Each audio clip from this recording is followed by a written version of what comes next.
कबूतरी बहुत अमीर थी। वो अक्सर अपने नए नए कपड़े अपने दोस्तों को दिखाया करती थी। देखो ये मेरी नई फ्रॉक, इसे मेरे पापा दुबई के जंगल से लेकर आए हैं। मेरे पास तो बहुत अच्छी अच्छी ड्रेस हैं, क्या तुम लोगों के पास हैं? और हाँ सुनो दोस्तों, 2 दिन बाद मेरा जन्मदिन है, तुम लोग मेरे जन्मदिन पर ज़रूर आना। मेरे जन्मदिन पर मेरी मम्मी ने महंगे केक का ऑर्डर दिया है। तभी उसकी सहेली रानी चिड़िया कहती है, बुलबुल कबूतरी तुम्हें अपना जन्मदिन गरीब चिड़ियों के साथ मनाना चाहिए। मैं तो अपना जन्मदिन गरीब बच्चों के साथ मनाती हूँ, मुझे बहुत खुशी मिलती है। छी, तू भी क्या बात करती है? मैं और गरीब चिड़ियों के साथ अपना जन्मदिन मनाऊं? मैं अपना जन्मदिन तो बहुत ही धूमधाम से मनाती हूँ।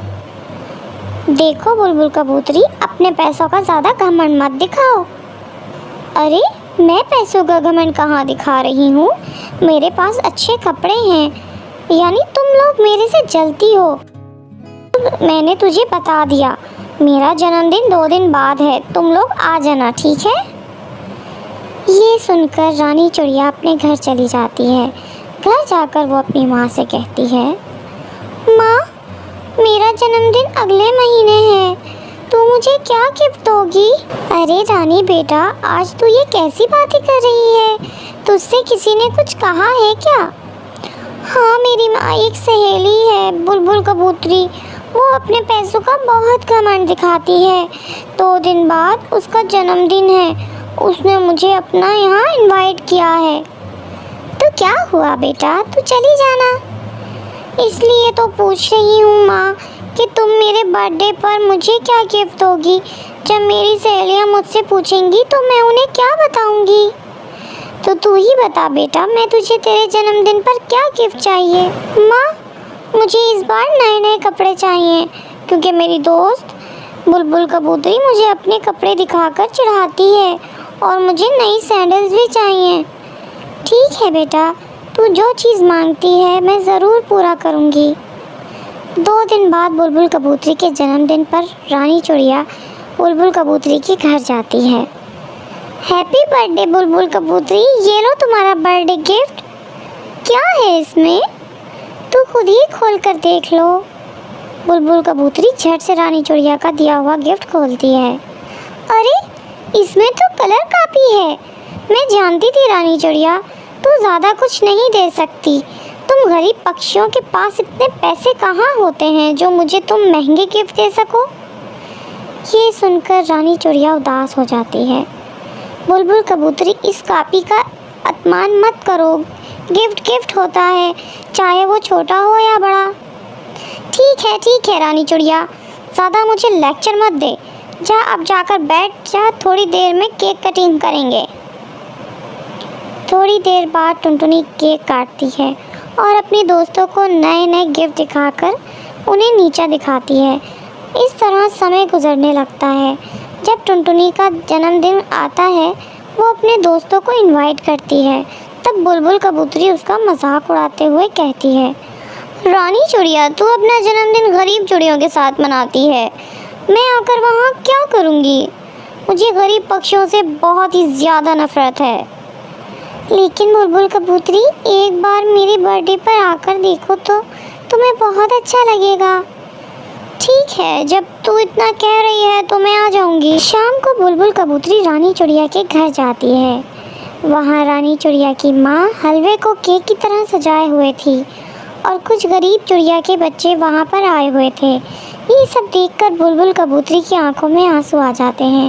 वो रानी चिड़िया से कहती है, रानी चिड़िया तू ठीक कहती है, मैं अपनी अमीरी का घमंड दिखाती हूँ। सही मायनों में तो तू अपना जन्मदिन मना रही है।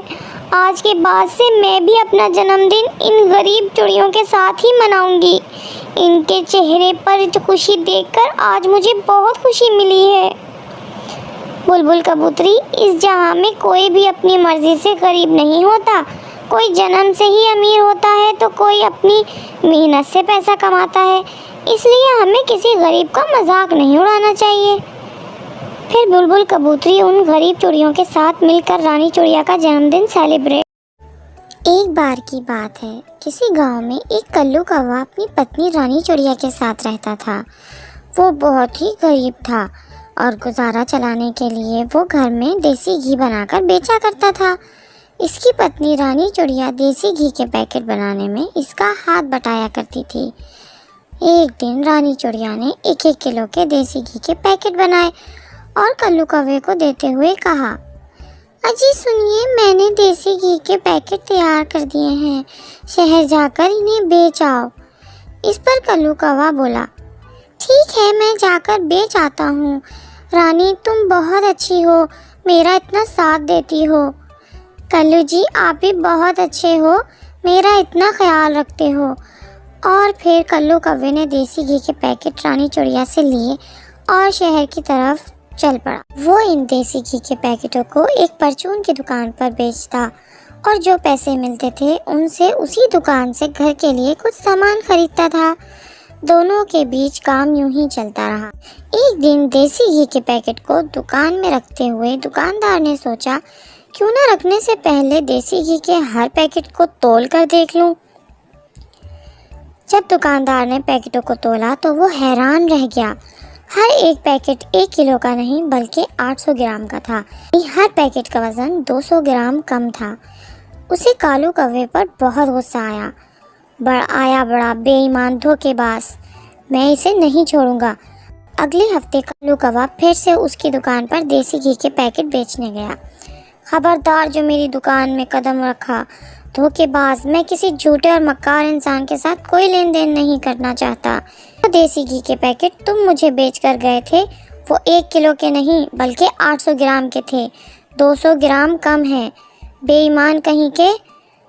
कल्लू कौवे ने बड़े इत्मीनान से कहा, गुस्सा मत करो भाई, हम गरीब ज़रूर हैं, धोखेबाज और बेईमान नहीं।